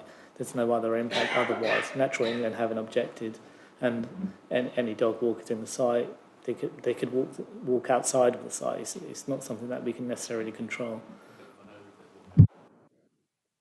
Councillor White. Every training session I've ever been to, it's drummed into us that we can only decide on what's in front of us.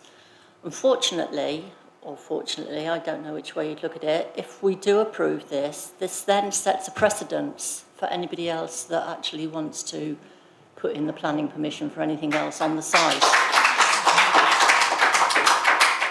So what do we do about that? Again, those applications will be judged on their own merits. Like at the Woodyard. Councillor Garrett. I'm going to pretty much echo probably what everybody else has said, but probably in my own inimitable fashion. Firstly, congratulations to the two young ladies for starting a business. It's hard work, and what they're doing is obviously really good. Unfortunately, what we've got here is a situation where, because the other businesses on the site are doing stuff illegally and we haven't enforced that, we are now potentially looking at, as a committee, stopping, not agreeing to this proposal at that expense. Okay, so for me, this is two things. One is, what we are voting on tonight is just this application, which is what we're doing, and we, as Councillor White said, we follow all our normal training. We have to vote on this as it stands, okay? And as it stands, as we know from being in this chamber before, we would have no real reason why we couldn't accept it, okay? So we would have to grant it. My concern is, as I have also sat in this chamber, and we have been told on numerous occasions that when something's already been started and they come back with another tweak at that, we have to accept it. And that is my concern. If we accept this tonight, which I fully understand we should do, how do we not know that in 2 months' time, one of these others is going to come back with an application and we have exactly the same conversation and we start building that up? So I really have a problem with this based on that. And I've sat in this chamber a number of times and we've told we have to go with what you're telling us to do, and we end up making things bigger and bigger and bigger. So I really have a problem. I'm really split on this tonight, I've got to be honest. Okay with that? Can I just build on from what Ed Neville has just said in terms of the merits of an application? I think tonight we've got an application where the applicant has submitted technical evidence in terms of the application. It's been supported by a lot of consultees in terms of the application, both internal and external, and we have to be mindful of that. If an application came in the future in terms of any future units on the site, they would have to adhere to that same process. So my advice to members tonight is that the applicant is complying with the technical advice, and if any future application comes in, they have to do the same. Coming back to Councillor Garrett's point, I understand that could happen. We can't manage that process, what happens in the future, and we have to take it on face value that they may not come forward for another application, but I cannot guarantee that will happen in the future. At the risk of a previous conversation we had tonight about enforcement, are we in a position where we can enforce the fact that these other businesses are doing stuff that they may not be meeting the requirements and have not necessarily met the planning? That's something I would take away and speak to the enforcement. Because I think it's one of the, if this goes through tonight, I seriously think that's something else we need to look at, because that is the biggest concern from pretty much everybody in this room, I would suggest. I think there's one element I do want to highlight from the report. If you go to paragraph 7.3.2, page 97, policy DM1, sets out that within the Greenbelt, the council support the reuse of the adaptation or conversion of buildings for economic purposes, where to the existing buildings appropriate in a rural location is of permanent construction, structurally sound and capable of conversion without major alterations and adaptations.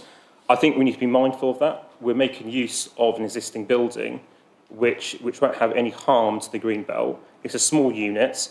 It's basically ticked all the boxes in terms of all the technical advice as well. And I think if members are minded to grant tonight, they should be mindful of all those comments in the reports. Councillor Wheeler, then Councillor Noble. We've had two major enforcement cases that we've discussed this evening, where we have tried to enforce piecemeal and not in its entirety, that we have been advised is not the right way to go forward. What we have here is one site with piecemeal development coming forward. And yet, when it comes to enforcement, we are advised that we have to do whole site enforcement rather than piecemeal enforcement, because should it go to the inspectorate, if we haven't looked at the whole site, then it's not applicable. So I just am very mindful of that with this application. The other thing as well is that it's reuse of an agricultural building. An agricultural building is appropriate within the Greenbelt. The minute you reuse that building and you repurpose it, it is no longer an agricultural building, and therefore, by its very nature, certainly in my opinion, whether the planning law agrees with me or not, it shouldn't be considered as an agricultural building and therefore appropriate in the Greenbelt, but as an inappropriate development within the Greenbelt. So that's just something to bear in mind. I think if we are to approve it, if we could have the condition, please, that it must be in line with the customer management plan, which is largely laid out in their business plan, but just to firm that up, and that the approval is directly linked to that. I'm very nervous about it. I agree I can't, from all the statutory bodies that have come back, there is not a reason to refuse it. I think it's great to see new businesses, and it's new businesses in a rural area. I think they used to operate out of Bisley Village Hall or something, looking at websites and things, and I don't remember any complaints in relation to that in terms of noise or anything, certainly none that reached me. So I think the customer management plan is an absolute. I would like some response back on the whole site enforcement nature, please. Thank you. Councillor Noble. Thank you, Chair. I think actually Councillor Williams has taken the words out of my mouth to a certain extent. Just want to put this into the context. Within West End and Lucas Green Road especially, we have effectively 3 commercial areas that have come out of previous agricultural usage. With increasing traffic, and I understand, you know, the residents' concerns about this traffic. Lucas Green Road is a difficult road. It's a dangerous road. I think, based on this application, I agree with the councillors that have spoken that I'm finding it difficult to find any legal reason why we should refuse the officer's recommendation, but I do want to reiterate the point about enforcement. We do have situations in West End where business has taken place, things are happening within the village, and that the enforcement is not taking place, and it needs to. I fully support business, and I'm a business person myself. I fully support new business, but I also respect the rights of residents to enjoy their environment and our environment. And I don't like the idea, I'm not comfortable with the idea of planning permissions being granted by stealth with, as Councillor Garrett said, the opportunity, we accept an application on this property, and then the unit next door then comes along. And gradually, we've developed yet another commercial area on a former agricultural site within our relatively small village.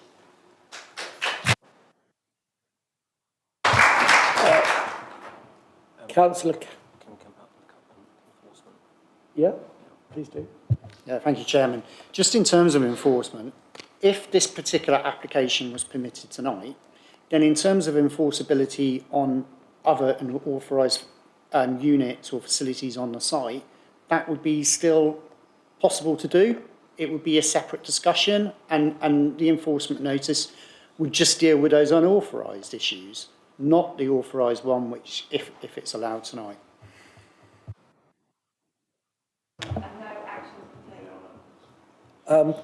Councillor Kang, then Councillor White, and then I'm going to draw it to a close. I recommend to the committee that we do this enforcement, whether that could go ahead before, and whether this application could be deferred.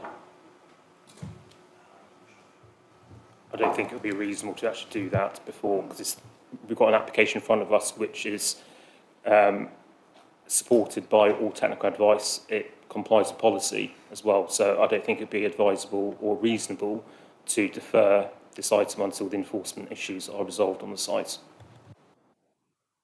Thank you. Councillor White. Probably won't answer this, but in the papers, page 90, point 3.4, change of use of land, B8 storage, horticultural use to dog walking and play activities in association with dog socialisation business. It's in the papers, so I feel I can mention it. Decision is pending. That application was put in last year. May I ask why it's still pending and it hasn't been looked at?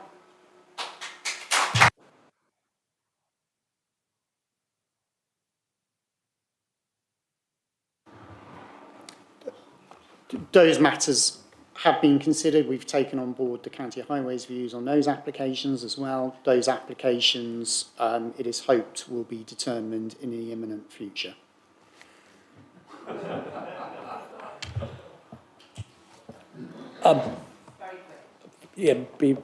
Wake David up. No, you had your hand up first. Thank you.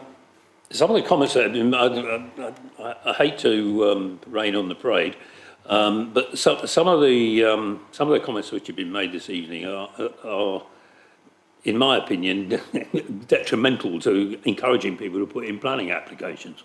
Because here we've got some people who have actually applied properly for permission, albeit retrospectively, I might add, but we'll stay over that. And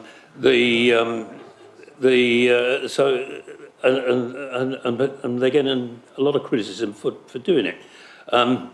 The enforcement position has been made very clear to me, and I would have thought that, in fact, when I read the papers, my first concern was that this was a business that could be sold on, if you like, to some massive multinational, if such a thing exists, dog grooming corporation, who would then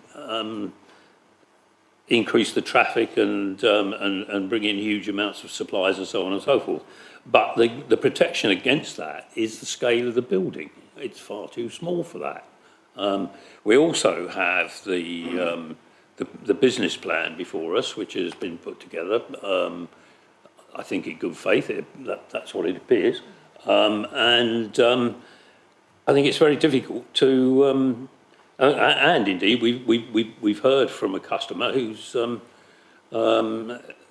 again, given every positive indication that this is a business which is going to do what it says it's going to do. So I think I'll shut up now. Thank you. Thank you. Finally, Councillor. It's a question to the officers. Is it possible to have a condition, given that this business has run previously from a mobile van and the owners of the business, according to their application, still own the mobile van, is it possible to have a condition that dog grooming will only take place within the confines of building, whatever it is, to ensure? I think that, again, would help to alleviate, and it does maintain that business plan. Yes, I think that can be imposed as part of the management plan, as part of the condition which was requested earlier in the evening. Thank you. Right. Ladies and gentlemen, we have an application, a recommendation to grant subject to conditions and informatives. We have talked about it a lot. Do I have a proposer for the officer recommendation? Just before we do, I'm assuming that we're going to have exactly what we've said in terms of the customer management plan, the points that are in it and the limit. Are we going to have that kind of read out before we vote on it?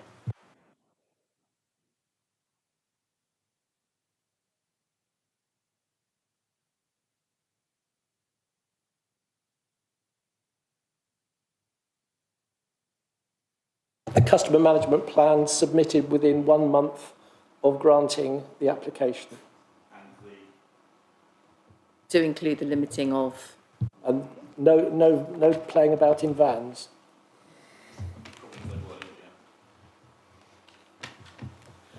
Given those criteria, do I have a seconder to Councillor Quinn? Thank you. All those in favour, please raise your hands in the normal way.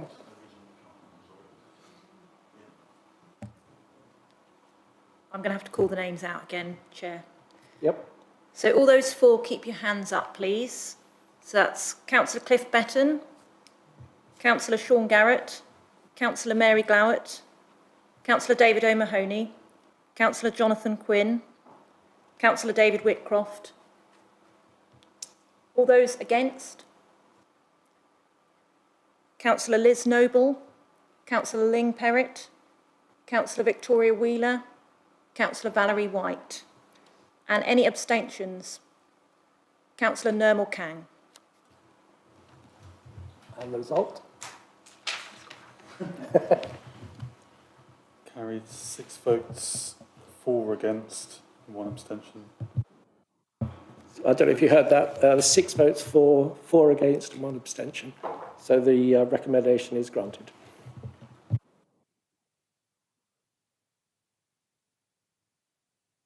Certainly is.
Okay. We're waiting for David and Liz. David and Liz.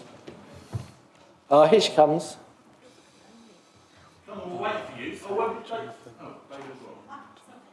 David's gone as well. It's like herding cats. Oh no, his laptop's still here.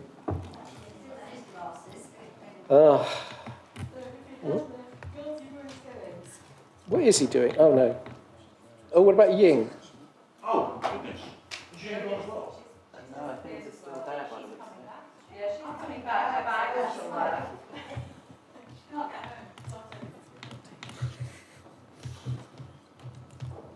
I asked you to make I know. I asked you to make and I've started a...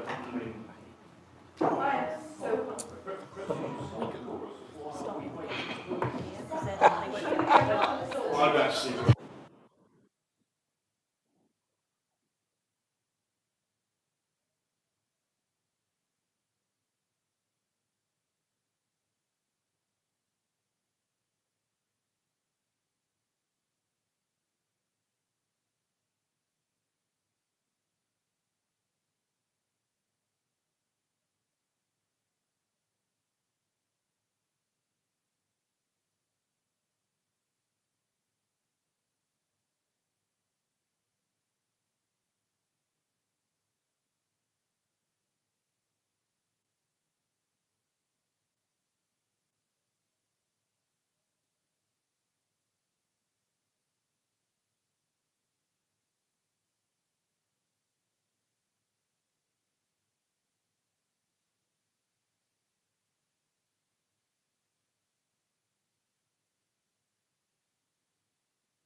Okay, item number, whatever, 7, Sunningdale Golf Club. We've seen this before recently. It's just an alteration, I believe. Neville? Thank you, Chair. The application relates to the variation of condition 3, materials of application reference 230699, which to allow for an alteration to the external finish of the proposed greenkeeper storage building from timber larch cladding to metal cladding painted green. This application was reported earlier to the Planning Applications Committee as it seeks to alter a grant of permission previously considered by the committee. The application site is Sunningdale Golf Club, a world-class golf course facility ranking as one of the best courses in the world. The site lies on the boundary of Surrey Heath with the Royal Borough of Windsor and Maidenhead and falls within the Greenbelt and the 400-metre buffer zone of the Thames Basin Heath SPA. These are some photos showing the existing context of the site with the green metal-clad buildings. As part of the application that was granted following resolution at January 2024 PAC, the building shown on the images in the previous slide would be demolished as circled on the image to the left. These buildings would then be replaced by a single compound building and sand bay shown to the image to the right. The proposed compound building that was approved was proposed to have a metal-clad roof with timber cladding over a concrete plinth to the facing elevations. What is being proposed as part of this application is to keep the metal-clad roof, but instead of the timber to use metal cladding to the elevations.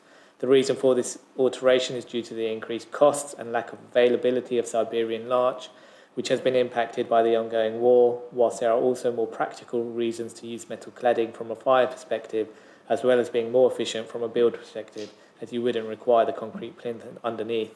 It is proposed the metal cladding would be painted green, and therefore the proposed building would in essence be similar to how the existing buildings on site are designed. No other alterations are sought, with the size, scale and position of the building already agreed as part of the extant permission. Given the existing context of the appearance of the buildings currently on site, it is recommended that members grant permission. Thank you. Members, you may recall we saw this application originally in January. You've heard the change. Does anybody have any questions for the officers? No. We have a recommendation to approve, subject to conditions. Do I have a proposer? Councillor Garrett, seconder, Councillor Omani. All those in favour, please raise. Unanimous? That's unanimous. Yes.